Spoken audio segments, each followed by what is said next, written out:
Viral हुआ है, ठीक है, ये आपका ऑफिशियल नोटिस है, कोई आपका फेक नोटिस नहीं वायरल हुआ है। यहाँ पर साफ साफ आपका लिखा गया है कि to the general manager all zonal railway production unit and RRC, जितने भी चेयरमैन है आरआरसी के, आपके जोनल रेलवे के चेयरमैन है, जितने भी आपके प्रोडक्शन यूनिट यानी जो आपकी पीयू होती है उनके जितने भी मैनेजर्स हैं, उन सबको ये नोटिस भेजा गया है। और इस नोटिस में बहुत क्लियर लिखा गया है कि recruitment of staff in level one मतलब ग्रुप डी ऑफ 7 CBC पे matrix of Indian railway modification criteria of replacement panel regarding. देखो इस नोटिस के अंदर बच्चा आप लोगों की थोड़ी सी अगर मैं बात करूं तो थोड़ी सी आपकी एक सैड न्यूज ही है, क्योंकि जो रिप्लेसमेंट प्रोसेस जो सिर्फ रेलवे ही आपकी करती थी उसको रेलवे बंद करने जा रही है ना। अब ये रिप्लेसमेंट प्रोसेस क्या होता था, बहुत सारे ऐसे बच्चे होते थे जो ज्वाइन नहीं करते थे, जैसे कि भाई मान लिया कि आपका ग्रुप डी में फाइनल आपका लिस्ट में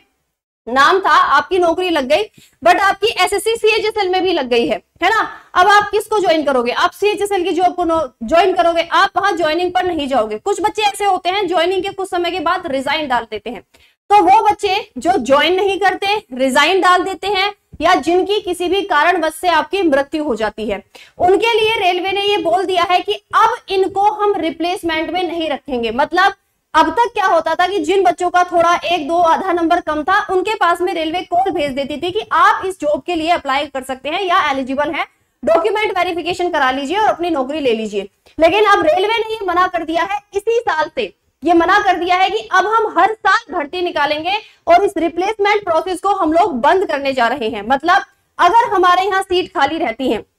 जैसे मान लेते हैं कि 32,000 इस बार आपकी वैकेंसी है और 32,000 में से आपके 5,000 बच्चे ऐसे हैं जिन्होंने ज्वाइन नहीं किया या रिजाइन कर दिया, यानी 5,000 जो बच्चे ये आपकी पोस्ट है जिनको रेलवे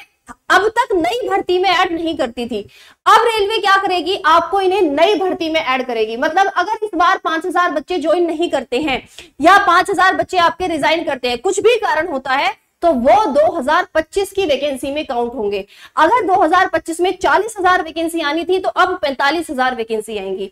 अब जो बच्चे नई भर्ती वाले हैं है ना, उनके लिए तो ये बहुत अच्छी न्यूज है कि भाई देखो उनके लिए तो नंबर ऑफ वैकेंसीज बढ़ गई, लेकिन वो बच्चे जो आधा नंबर 1 नंबर 2 नंबर से रह जाते थे उनके लिए ये बहुत ही बैड न्यूज है, क्योंकि सिर्फ रेलवे में ही अब ये प्रोसीजर बचा था जिसमें रिप्लेसमेंट प्रोसेस या थोड़ा बहुत आपकी वेटिंग लिस्ट को तो ये पहले ही कंप्लीट खत्म कर चुके थे, लेकिन फिर भी ये एक तरह से इक्वल टू वेटिंग लिस्ट ही बच्चे समझते थे कि भाई उनके पास एक चांस होता था, एक मौका होता था कि शायद अगर कोई दूसरा बच्चा ज्वाइनिंग पे नहीं जाएगा तो रेलवे हमें कॉल करेगी। तो इस चीज के लिए अब रेलवे जो है बच्चा आपका पूरी तरह से मना कर चुकी है ना। तो ये इसी बार से आपका लागू होने जा रहा है और सिर्फ अभी ये आपका ग्रुप डी के लिए निकाला गया है, बट मैं इस चीज के लिए डैम श्योर हूं कि ये एनटीपीसी के लिए भी आएगा, एएलपी के लिए भी आएगा, क्योंकि अभी ग्रुप डी का मुद्दा आपका गर्म है, ग्रुप डी की वैकेंसी आपकी अभी एग्जाम होना बाकी है, तो इसलिए सबसे पहले ग्रुप डी से शुरुआत की गई है। बट ये होगा सभी के अंदर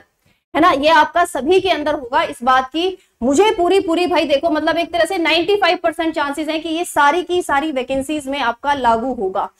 ये जानकारी, ये डिसीजन रेलवे का आपको कैसा लगा? मैं अगर अपनी बात बताऊं तो भाई मैं न्यूट्रल हूं। जो बच्चे पुराने हैं यानी जो इस बार पेपर देंगे आधे 2 नंबर से रह जाएंगे उनके लिए बैड न्यूज है, और जो बच्चे नई भर्ती वाले हैं उनके लिए ये गुड न्यूज है ना। तो मैं अपनी तरफ से न्यूट्रल हूं, बट मैं आप लोगों की राय जरूर जानना चाहती हूं कि आप लोगों की इस बारे में राय क्या है। मतलब रेलवे का ये डिसीजन आप लोगों को कैसा लगा, रेलवे ने सही किया है या रेलवे ने बच्चा आपका गलत किया है? यहाँ पर यदि आप देखोगे तो इन्होंने एक शब्द लिखा है डन एनुअली, मतलब हर साल वैकेंसी निकालने की बात तो कही है, लेकिन एक तरह से बच्चों से आधा 1 नंबर के चक्कर में अब मतलब पूरी साल, जैसे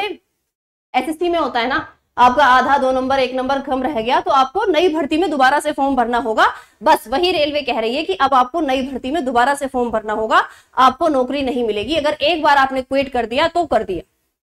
ठीक है, यही बच्चा आपसे रेलवे यहाँ पर कह रही है। तो उम्मीद करती हूँ कि भाई ये जानकारी आप लोगों को अच्छी लगी होगी। सो प्लीज बाकी अपने दोस्तों तक, अपने भाई बंधुओं तक इस जानकारी को जरूर बताएं, और साथ ही साथ अपनी राय मुझे कमेंट सेक्शन में जरूर बताएं कि ये फैसला आपको कैसा लगा, अच्छा लगा, बेकार लगा, सही किया रेलवे ने, गलत किया। चलिए बाय बाय, टेक केयर, जय हिंद।